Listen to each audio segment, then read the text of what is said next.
अस्सलाम वालेकुम। मैं हूँ रिज़वान सदीक। आज मैं रेहान एआई एजुकेशन प्रोग्राम के डे 29 टास्क के ऊपर आप से बात करूँगा। मैं आप सबका इस्तकबाल करता हूँ। आज का टॉपिक है the future of education, how technology is transforming learning. आज हम चैट जीपीटी से तालीम के बदलते हुए तौर तरीक़ों पर गुफ्तगू करेंगे। चलें चलते हैं जी चैट जीपीटी के पास।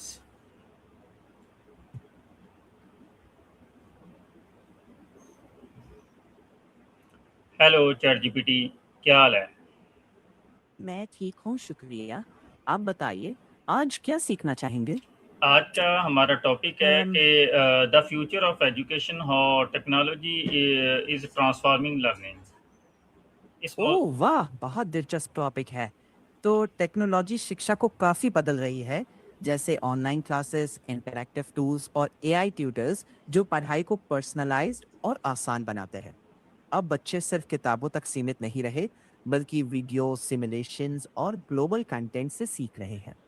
अगर आप शिक्षक हैं तो टेक्नोलॉजी को अपने लेसन में जोड़कर पढ़ाई को और इंगेजिंग बना सकते हैं। छोटी छोटी वीडियो बनाकर, ऑनलाइन क्विज लेकर या इंटरैक्टिव डिस्कशन कराकर। इससे पढ़ाई मज़ेदार भी होती है और स्टूडेंट्स को बेहतर समझ भी आती है। आप ओ, चाहे तो मैं कुछ प्रैक्टिकल आइडियाज़ भी अ, बता सकता हूँ। ओके, मैं आपको मेरा आपसे पहला सवाल है कि आर्टिफिशियल इंटेलिजेंस रवायती क्लासरूम की पढ़ाई को कैसे बदल रही है? अच्छा सवाल है। एआई क्लासरूम में पढ़ाई को पर्सनलाइज्ड बना रही है। हर स्टूडेंट की स्पीड और समझ के हिसाब से कंटेंट एडजस्ट हो सकता है। टीचर्स को ऑटोमेटिक ग्रेडिंग, फीडबैक और रिपोर्टिंग में मदद मिलती है, जिससे वो बच्चों के साथ ज़्यादा वक्त बिता सकते हैं। साथ ही एआई टूल्स स्टूडेंट को तुरंत हेल्प देते हैं, जिससे वो अपनी गलतियां बेहतर तरीके से समझ पाते हैं। तो ओवरऑल क्लासरूम ज़्यादा इंटरैक्टिव, डेटा ड्रिवन और लर्नर फोकस्ड हो रहा है। मेरा आपसे अगला सवाल है कि पर्सनलाइज्ड लर्निंग क्या है और टेक्नोलॉजी इसे कैसे आसान बनाती है? पर्सनलाइज्ड लर्निंग का मतलब है हर बच्चे के लिए पढ़ाई का तरीका एक जैसा नहीं होता, बल्कि उनके लेवल, रुचि और ज़रूरत के हिसाब से होता है। टेक्नोलॉजी इसे आसान बनाती है, जो ऑनलाइन प्लेटफॉर्म्स और एआई टूल्स हर बच्चे की प्रोग्रेस ट्रैक करके उसी के मुताबिक लेसन और एक्सरसाइज सजेस्ट करते हैं। इससे स्टूडेंट बोर नहीं होते, तेज बच्चे आगे बढ़ सकते हैं और जिन्हें समय चाहिए उन्हें सहारा मिलता है। मतलब हर स्टूडेंट को एक जैसा कंटेंट नहीं, बल्कि वह कंटेंट मिलता है जो उन्हें सूट करे। इससे सीखना ज़्यादा इफेक्टिव और दिलचस्प बन जाता है। ओके, मेरा आपसे अगला सवाल है कि वर्चुअल रियलिटी और ऑगमेंटेड रियलिटी अमली तालीम को कैसे बदलेंगे? वर्चुअल और ऑगमेंटेड रियलिटी पढ़ाई को ज़्यादा इमर्सिव बना रही है। उदाहरण के लिए, हिस्ट्री के बच्चे वीआर के जरिए किसी प्राचीन शहर के अंदर घूमकर सीख सकते हैं। सिर्फ पढ़ नहीं रहे, उसे महसूस भी कर रहे हैं। मेडिकल स्टूडेंट्स वर्चुअल मॉडलों पर सर्जरी प्रैक्टिस कर सकते हैं, बिना किसी रिस्क के। टीचर्स एआर का यूज़ करके बुक के डायग्राम्स को 3D में दिखा सकते हैं, जिससे बच्चे कॉम्प्लेक्सिटी को बेहतर समझते हैं। ये टेक्नोलॉजी पढ़ाई को ज़्यादा इंटरैक्टिव, व्यवहारिक और यादगार बनाती है।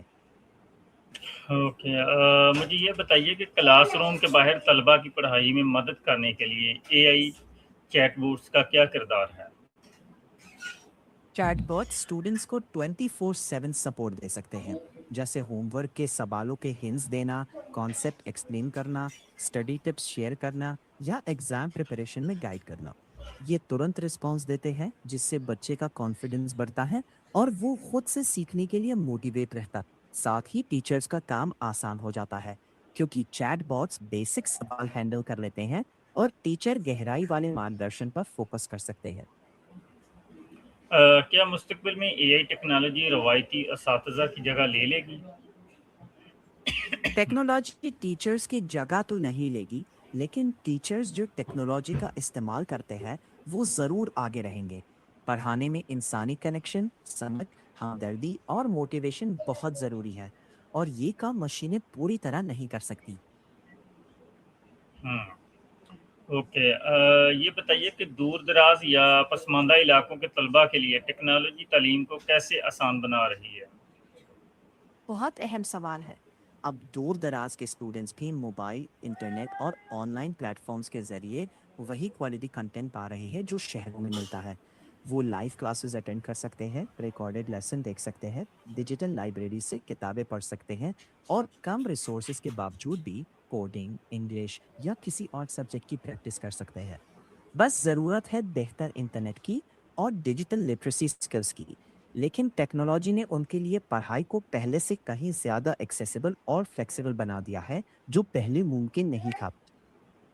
तरक्की पजीर ममालिक में एटिक को नाफिज करने में सबसे बड़ी चैलेंजेस क्या हैं?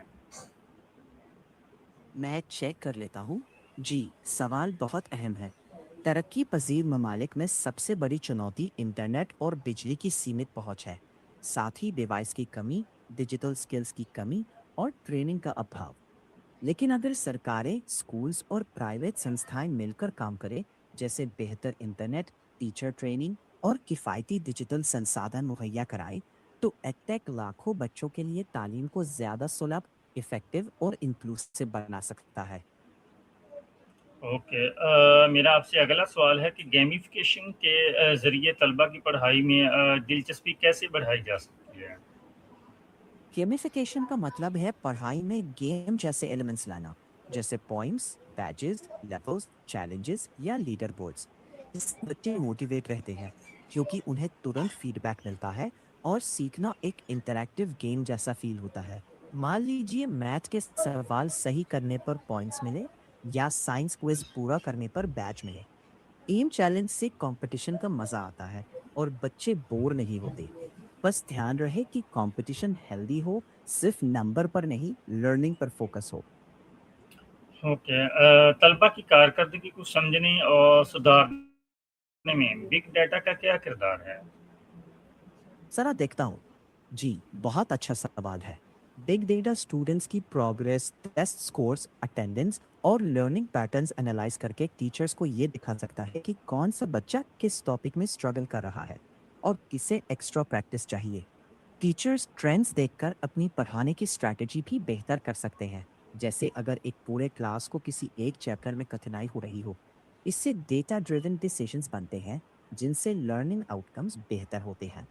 कुल मिलाकर बिग डेटा टीचर्स और स्कूल्स को स्मार्ट फैसले लेने में मदद करता है, जिससे बच्चे की ग्रोथ ज़्यादा क्लियर और तो असरदार तरीके से मॉनिटर हो पाती है। ओके, स्कूल ऑनलाइन प्लेटफॉर्म्स पर तलबा के डाटा की प्राइवेसी और सिक्योरिटी कैसे यकीनी बना सकते हैं? मैं देख लेता हूँ। बहुत अच्छा सवाल है।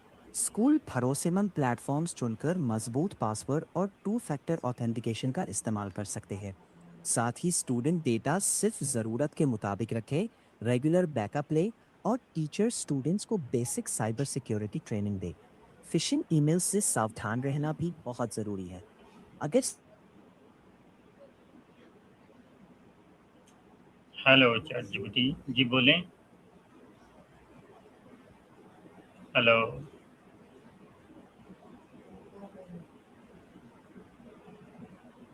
Hello. Hello. Hello chat GPT.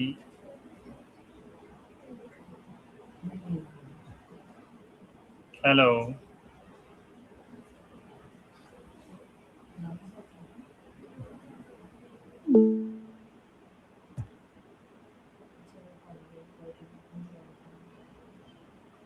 Hello chat GPT. Hello, good morning. How are you?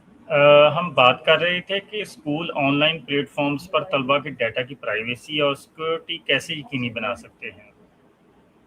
School ये यकीनी बना सकते हैं अगर वो भरोसेमंद प्लेटफॉर्म चुने, स्ट्रॉन्ग पासवर्ड और टू फैक्टर ऑथेंटिकेशन लगाए, डेटा को सिर्फ ज़रूरत के मुताबिक रखें और रेगुलर बैकअप भी लें। टीचर्स और स्टूडेंट्स को बुनियादी साइबर सिक्योरिटी ट्रेनिंग भी दें। इससे फिशिंग ईमेल्स और डेटा लीक का खतरा कम होता है और स्टूडेंट्स की जानकारी ज़्यादा महफूज रहती है। इस तरह स्कूल एक सेफ और ट्रस्टवर्दी डिजिटल लर्निंग माहौल बना सकते हैं।